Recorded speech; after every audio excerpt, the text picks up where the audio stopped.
Hi guys, I am here, your Nishant. I am your physics faculty और मैं आया हूँ सिंकोरी एजुकेशन के प्लेटफॉर्म पे. सो गाइस, आज हम लोग बात करने वाले हैं बहुत ही एक इंपॉर्टेंट सा topic, thermodynamics. Yes, you are right. Thermodynamics के बारे में हम लोग बात करेंगे. क्लास 11th में कई सारे बच्चे डरते भी हैं, सोचते भी हैं कि ये तो केमिस्ट्री में भी था, यहाँ पे फिजिक्स में भी आ गया, फिर से आ गया. कई बच्चे सोचते हैं अरे यार ये तो फिजिक्स में भी था, केमिस्ट्री में भी है, बहुत अच्छा है, एक ही जगह कर लो और काम तमाम, बहुत अच्छा टॉपिक हो गया. ठीक है, तो बच्चे लोग आज मैं आप लोगों को बताने वाला हूं कि थर्मोडायनेमिक्स फिजिक्स में कैसे अलग है, केमिस्ट्री में कैसे अलग है, और इसके साथ साथ में थर्मोडायनेमिक्स क्या होता है, इसमें क्या प्रोसेसेस होते हैं, इसके क्या लॉज होते हैं. और फर्स्ट लॉ ऑफ थर्मोडायनेमिक्स तो हमारे फिजिक्स में बहुत इंपॉर्टेंट है. बहुत सारी जगह पे आप लोगों को इसको यूज करना पड़ेगा. और आज मैं आप लोगों को जो इस वीडियो में बताऊंगा उससे, चाहे आप अपने स्कूल एग्जाम्स की बात करें, चाहे आप कॉम्पिटिटिव एग्जाम्स की बात करें, दिमाग में एकदम क्रिस्टल क्लियर हो जाएगा सारी चीजें. और क्रिस्टल क्लियर जब हो गई तो उसका एप्लीकेशन मतलब क्वेश्चन करना भी इजी हो जाएगा. चलिए आइए हम लोग बात करते हैं थर्मोडायनामिक्स के बारे में. ठीक है, जिसे हिंदी में बोला जाता है उष्म प्रवेगी. ठीक है, तो यहां पर हम लोग बात करेंगे जीरोथ लॉ ऑफ थर्मोडायनामिक्स और first law of thermodynamics. So guys, zeroth law of thermodynamics ये क्या है सर? जीरोथ लॉ क्यों नाम दिया? क्या जरूरत पड़ गई? ऐसा क्या हो गया था कि जीरोथ लॉ दे दिया? इसको फर्स्ट दे देते, सेकंड को इसको जो है सेकंड थर्ड ऐसे दे देते. देखिए, थर्मोडायनामिक्स के तीन लॉज होते हैं. हुआ ये था कि फर्स्ट लॉ आपका पहले आ गया था, और फर्स्ट लॉ आने के बाद में बहुत सारी प्रोसेसेस ऐसी हो रही थी जो कि पॉसिबल नहीं है, लेकिन वो फर्स्ट लॉ क्या कर रहा था, उसे जस्टिफाई कर दे रहा था. इसलिए उन्हें लाना पड़ा एक जीरोथ लॉ, जो कि बहुत एक बेसिक सी चीज है, और वो लाया गया था फर्स्ट लॉ और सेकेंड लॉ देने के बाद. इसलिए उसे जीरोथ लॉ बोला गया, क्योंकि ये सबसे बेसिक सी चीज है, ये होना ही होना चाहिए. तो देखते हैं हम लोग कि जीरोथ लॉ होता क्या है. जीरोथ लॉ के बारे में बात करेंगे हम लोग कि जीरोथ लॉ क्या होता है. ठीक है, जीरोथ लॉ बेसिकली ये बोलता है, zeroth law of thermodynamics, zeroth law of thermodynamics. ठीक है, जीरोथ लॉ ये बोलता है दैट, अलग कलर से लिख देता हूं, लिख लीजिएगा. अगर आपके टीचर बड़े अच्छे हैं तो हो सकता है एक नंबर में दे देंगे, छोटा सा सवाल. ठीक है, इसका स्टेटमेंट लिख दो, आपके स्कूल एग्जाम्स में आ जाएगा, एक नंबर पक्का.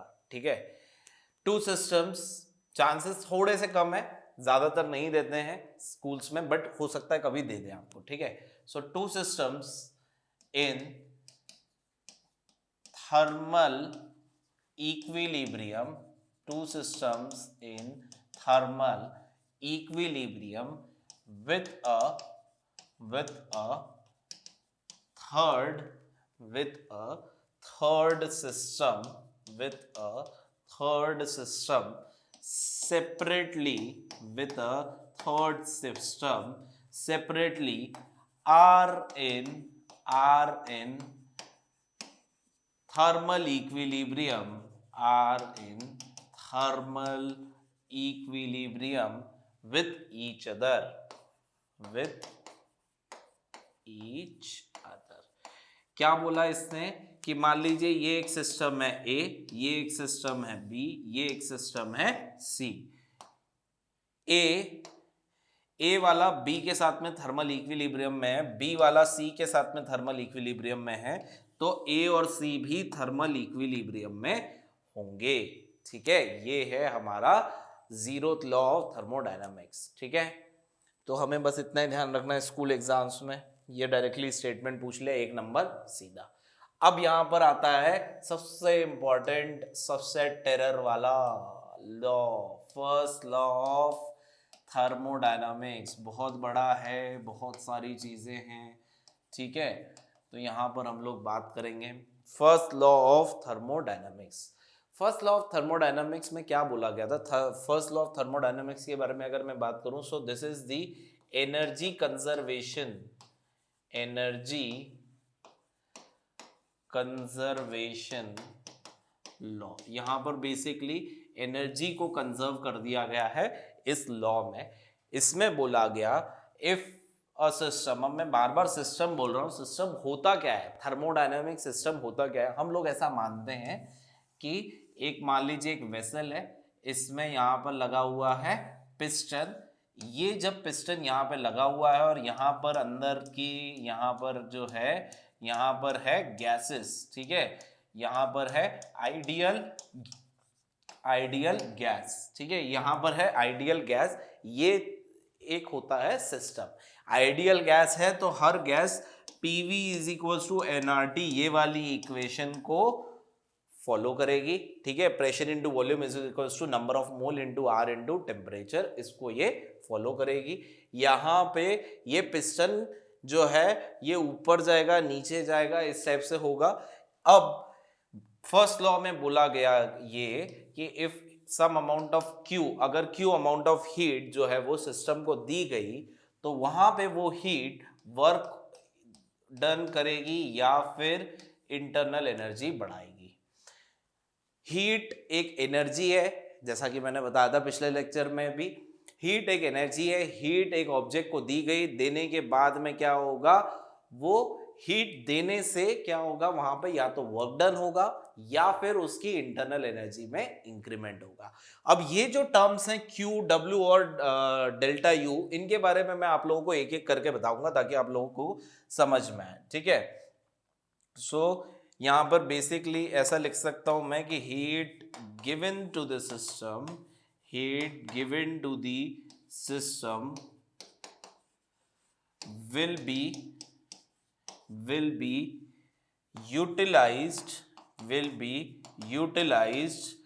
by the system, will be utilized by the system in, will be utilized by the system in either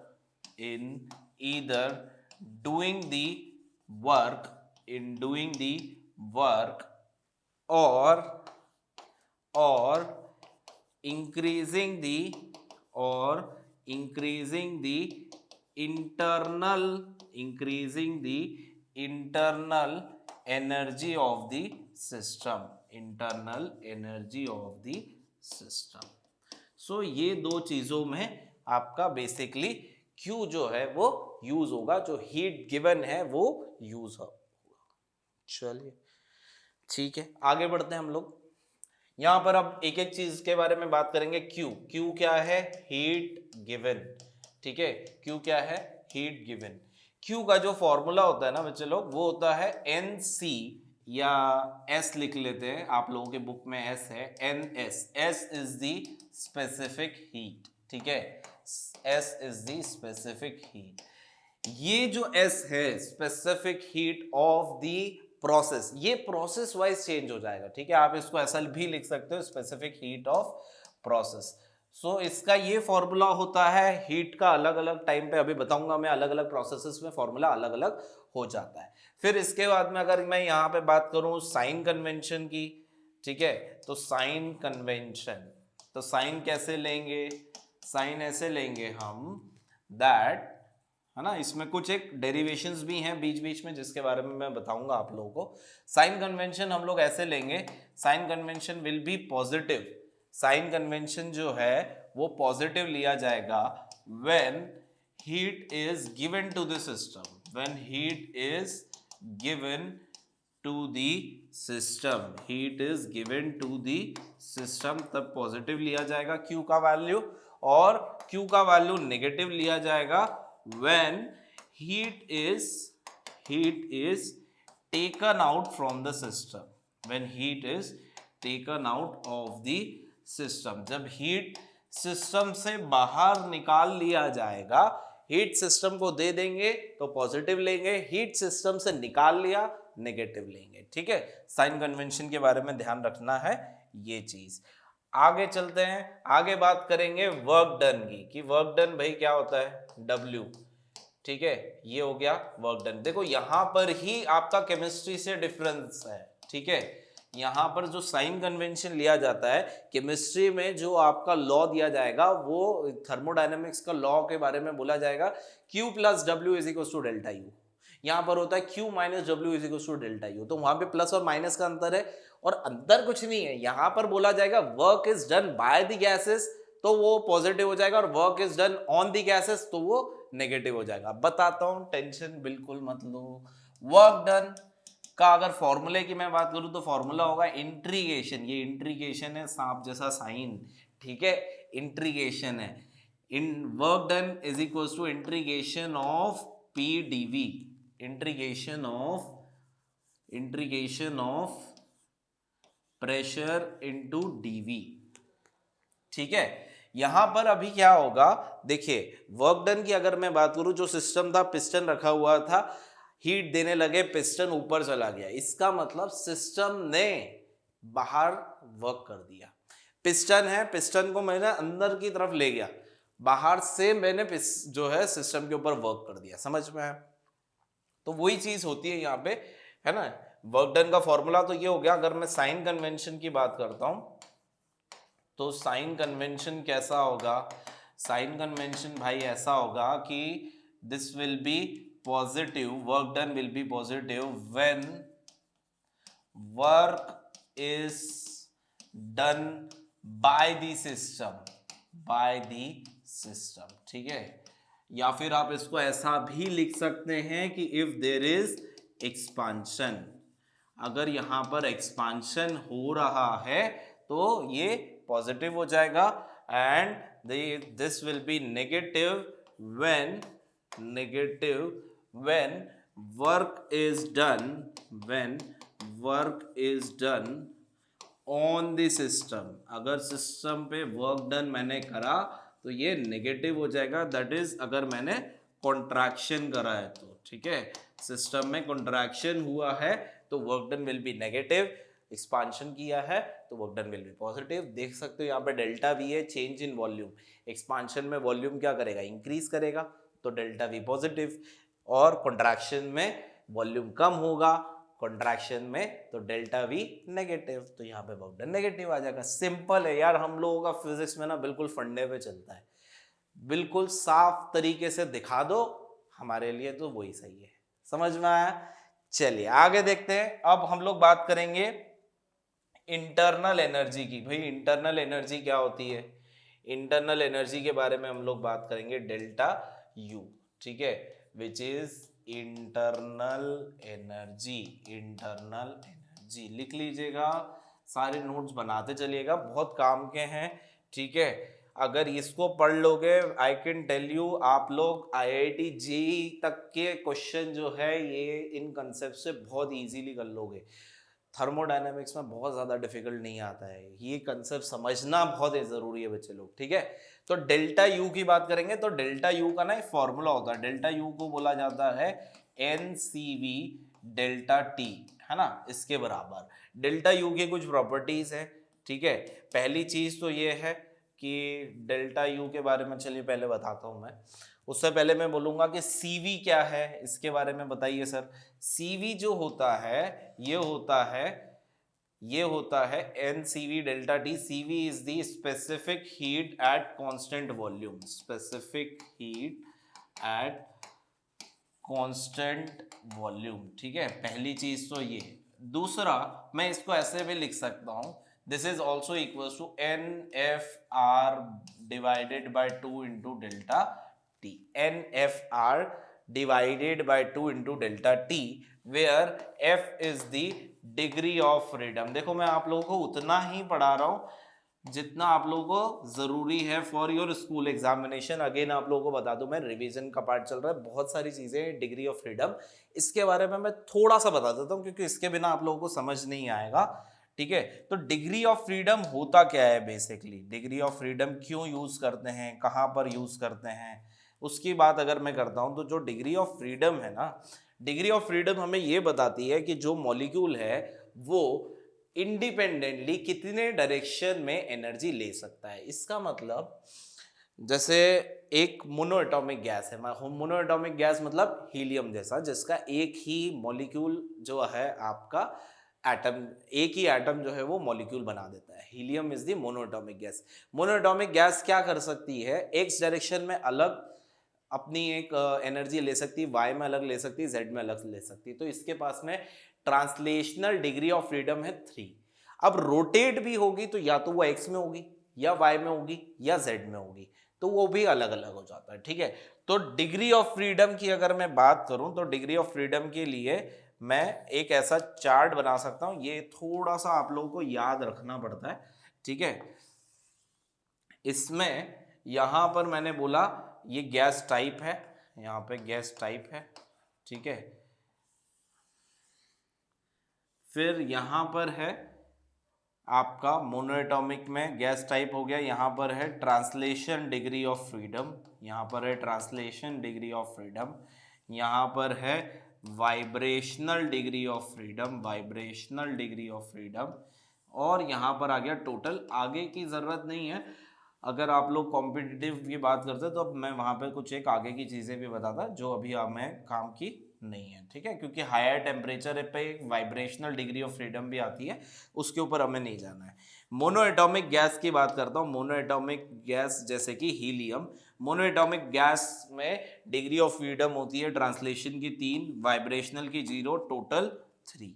फिर अगर मैं बात करूंगा डायटोमिक गैसेस की, डायटोमिक गैसेस मतलब ऑक्सीजन, नाइट्रोजन, इस टाइप की। ठीक है, N2O2, जहां पे दो एटम एक साथ अटैच है एक मॉलिक्यूल बनाने के लिए। तो यहाँ पे भी ट्रांसलेशन डिग्री ऑफ फ्रीडम 3 होगी, और वाइब्रेशनल बोल लिख दिया, सॉरी मैंने, रोटेशनल है, ये रोटेशनल है, रोटेशनल डिग्री ऑफ फ्रीडम।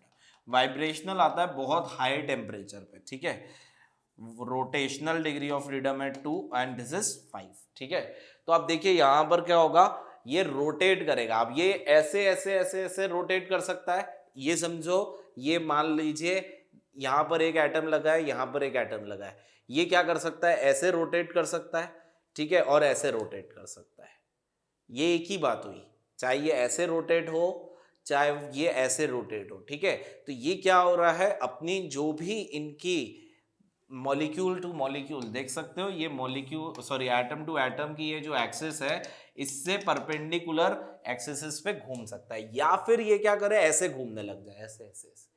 तो यहां पर 2 डिग्री ऑफ फ्रीडम इस टाइप से हो जाती है। फिर पॉलीएटॉमिक के लिए भी मैं बात करता हूं, तो पॉलीएटॉमिक में भी नॉन लीनियर होता है और एक लीनियर होता है। तो नॉन लीनियर की अगर मैं बात करूंगा तो 336, ये आप लोग याद कर लेना, बिल्कुल लास्ट मोमेंट में आप लोगों को ये चीजें ध्यान ही रखनी पड़ेगी। ठीक है, तो पॉलीएटॉमिक नॉन लीनियर मतलब नॉन लीनियर ऐसा है, 2 से ज्यादा जब भी एटम्स हो जाएंगे इस टाइप का अगर है स्ट्रक्चर, तो ये आपका पॉलीएटॉमिक नॉन लीनियर हो जाएगा। ये क्या कर रहा है, एक इस एक्सिस के अबाउट घूम सकता है, कि इस एक्सिस के अबाउट घूम सकता है। तो ये 2 अलग अलग टाइप के आपके हो जाते हैं, और तीसरा ये वाली एक एक्सिस हो जाती है। तो 3 अलग अलग एक्सिस है जिनके अबाउट ये एनर्जी ले सकता है। अगर पॉलीएटॉमिक लीनियर है मतलब ऐसा ही आगे चलता जाएगा, तो उसको हम लोग डायटॉमिक जैसे ही लेते हैं, 3, 2 एंड 5। तो ये होती है हमारी डिग्री ऑफ फ्रीडम। इसके बेसिस पे हमारी इंटरनल एनर्जी के बारे में पता चलता है। ये मैक्सवेल करके एक साइंटिस्ट था, उन्होंने ये बताया था मैक्सवेल थ्योरी से। ठीक है, मैक्सवेल इक्वी पार्टीशन थ्योरी, जिसमें उन्होंने बताया था कि जितनी भी एनर्जी होती है गैसेस की, वो हर डिग्री ऑफ फ्रीडम पे इक्वली डिस्ट्रीब्यूट होती है, that is equal to NR divided by 2 into delta T, उसके बराबर। तो जितनी डिग्री ऑफ फ्रीडम होगी टोटल इंटरनल एनर्जी बॉडी की उतनी होगी। ठीक है, तो ये मैंने बात कर ली डिग्री ऑफ फ्रीडम के बारे में, स्पेसिफिक हीट के बारे में। देखिए मैं बहुत जल्दी जल्दी कोशिश कर रहा हूँ कि मैक्सिमम चीजें कवर कर लूँ। ठीक है, क्योंकि ये काफी बड़ा टॉपिक है, छोटा टॉपिक तो नहीं है। यहाँ पर कुछ चीजें आपको इंटरनल एनर्जी के रिलेटेड ध्यान रखनी है, वो ये है कि for a cyclic process, cyclic process में होता क्या है बच्चे लोग, साइक्लिक प्रोसेस में जिस पॉइंट से चालू हुआ था घूम करके वापस वही पॉइंट पे आ गया। So for the cyclic process delta U will be equal to 0, क्योंकि जिस पॉइंट से वो चालू हुआ था घूम करके वापस उसी पॉइंट पर आ गया है, तो दोनों का टेम्परेचर सेम होगा, डिफरेंस इन टेम्परेचर 0 होगा। तो वहां पर क्या हो जाएगा, आपका change in the internal energy will be 0। ठीक है, और डेल्टा यू के बारे में मैंने आपको ये बता ही दिया है। डेल्टा यू का जो फॉर्मूला है ये NCV डेल्टा टी या NFR times of delta T divided by 2 है। इसके अलावा एक और चीज मैं आपको यहाँ पे बताना चाह रहा हूँ, वो ये है कि हम लोग यहाँ पर एक और C को डिनोट करते हैं, स्पेसिफिक हीट को, that is CP। This is the specific heat at constant pressure, specific heat at constant pressure. ये भी हम लोग डिनोट करते हैं, ये हम लोग बोलते हैं कि जब हम Q हीट लेंगे जब कांस्टेंट प्रेशर पे, तो C का वैल्यू CP हो जाएगा, ठीक है। और यहाँ पर एक टर्म आता है गामा, जो कि बोला जाता है ratio of CP by CV, ratio of CP divided by CV। यहाँ से एक और चीज आती है कि जो CV होती है, this is equal to R divided by gamma minus 1, and CP जो होता है वो gamma into R divided by gamma minus 1। ये जो है ये आपके CP और CV के फॉर्मूले भी मान सकते हो आप, ठीक है। R क्या है? R है आपका गैस कांस्टेंट, ठीक है। बोलोगे सर कितने सारे फॉर्मूले, ध्यान देखो, बिल्कुल टेंशन नहीं लेना है। CV याद रख लो, CV is equal to R upon gamma minus 1, ठीक है। और आप ये ध्यान रख लो कि gamma is equal to CP upon CV, तो आपको पता है CP will be equal to gamma times of CV, तो यहाँ पर ये आ जाएगा। ये ध्यान रखना है, ये आप लोगों को बेसिकली याद रखना है ना। ये तो क्या है यार, ये तो बच्चे जैसा, ये तो आप लोग बिल्कुल कोई टेंशन वाली बात ही नहीं है, मेरे को पता है, इतने तो स्मार्ट हो, ठीक है।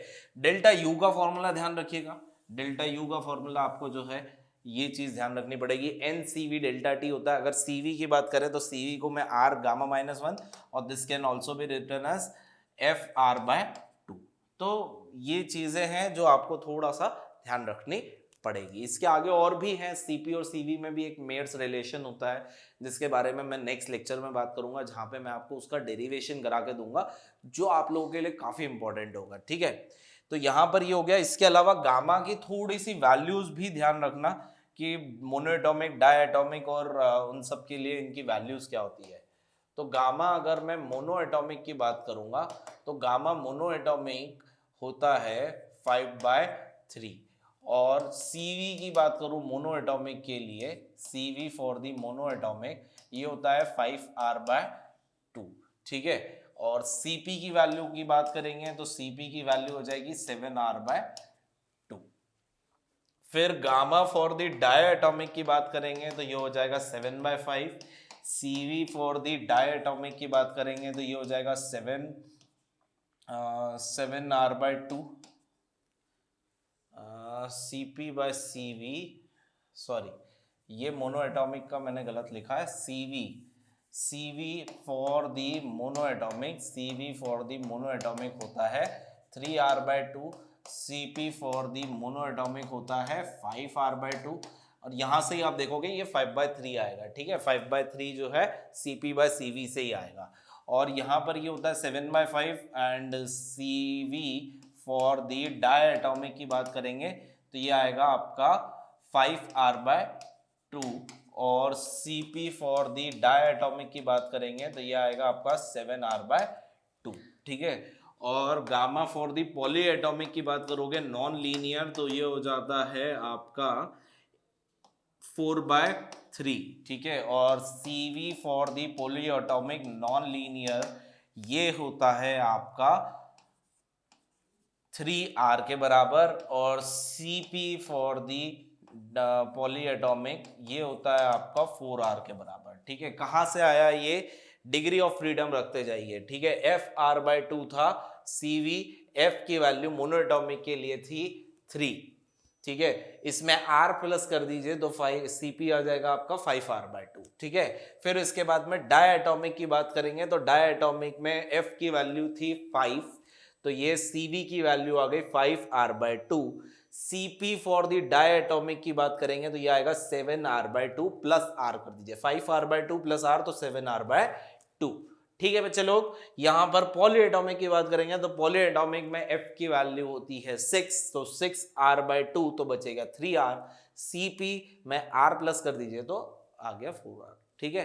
तो ये है, आप लोगों को ये चीज़ थोड़ी सी ध्यान रखनी पड़ेगी, क्योंकि सीपी सीवी गामा इसके ऊपर अगर क्वेश्चन पूछ लिया अगर आपके टीचर ने स्कूल में, तो आप लोगों को ये चीज़ ध्यान रखनी पड़ेगी। इसके आने वाले लेक्चर में जो 4 प्रोसेसेस हैं, जिसमें हम लोग फर्स्ट लॉ ऑफ थर्मोडायनेमिक्स के बारे में बात करते हैं, उसके बारे में बात करेंगे, और उसके बाद में हम लोग कार्नोट इंजन के बारे में भी बात करेंगे। तो यहाँ पर आपको 1 या 2 नंबर की चीज़ें हैं, और ये देखोगे, इसके बाद में नेक्स्ट वाला लेक्चर देखोगे, तभी आपको समझ में आएगा और आप लोग जो है उसको ज्वाइन करके बहुत अच्छे से स्कोर कर पाएंगे। ठीक है स्टूडेंट्स, सो आई होप आप लोगों को ये सारी चीज़ें समझ में आई हैं गाइस। ओके गाइस, सो हम लोग मिलेंगे नेक्स्ट लेक्चर में। ज़रूर से आप लोग कमेंट करके बताइएगा कि इस लेक्चर में आपको कौन सी चीज़ें बहुत अच्छे से समझ में आई है, क्या चीज़ें अच्छी लगी है, और साथ ही साथ में गाइस अपने और भी दोस्तों के साथ में इसको शेयर कर दीजिएगा, ताकि आप लोग जो है हम लोगों के चैनल को भी वहां तक पहुंचा दें, हम लोगों के चैनल के साथ में उनको भी अटैच कर दे, ताकि उन लोगों को फ्री एंड क्वालिटी कंटेंट यहाँ पे मिलता चले। ठीक है students, so this is Nishan, your physics faculty, signing off. Bye bye.